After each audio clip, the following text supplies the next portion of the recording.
आणि यानंतर सवयत राज्यात सुरू असलेल्या अर्थसंकल्पीय अधिवेशनामध्ये तब्बल 4 दिवसांनंतर विधिमंडळाच्या अधिवेशनाला आज सुरुवात होतीये। रश्मी पुराणिक आपल्याबरोबर आहे। रश्मी, 4 दिवसांच्या ब्रेक नंतर अधिवेशन आज सुरू होत आहे। आज अजेंड्यावर काय असणार आहे? विरोधक शांत होतील का?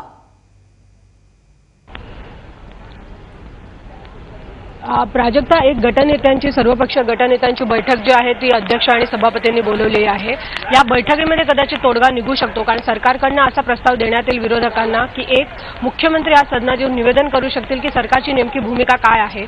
स्वतः अर्थमंत्र्यांनी हे स्पष्ट केलं आहे, जर पंतप्रधानांनी ही घोषणा केलेली आहे की उत्तर प्रदेशमध्ये शेतकऱ्यांना ते कर्जमाफी देणार आहेत, तर फक्त एका राज्यात ही कर्जमाफी नसणार, ती देशातील जे इतर राज्य आहेत जिथे शेतकऱ्यांना दिलासा मिळाला पाहिजे अशा अनेक राज्यांमध्ये ती कर्जमाफी होऊ शकते केंद्राकडनं, त्यामुळे राज्यामध्ये देखील होऊ शकेल। आणि त्याचप्रमाणे या कर्जमाफीच्या मागणीसाठी सर्वपक्षीय नेत्यांचे एक शिष्टमंडळ मुख्यमंत्री दिल्लीत देखील घेऊन जाऊ शकतील अधिवेशनानंतर।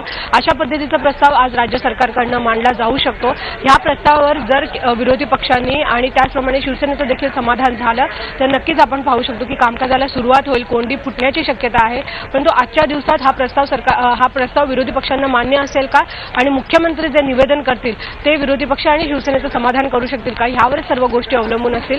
परंतु नक्कीच आजची जी बैठक आहे त्याकडे सरकार आपली भूमिका मांडणार आहे की कर्जमाफीसाठी सरकार नकार देत नाहीये, कर्जमाफीसाठी सरकार तयार आहे आणि त्या पुढच्या प्रस्तावावरच विरोधी पक्षांची भूमिका ठरेल।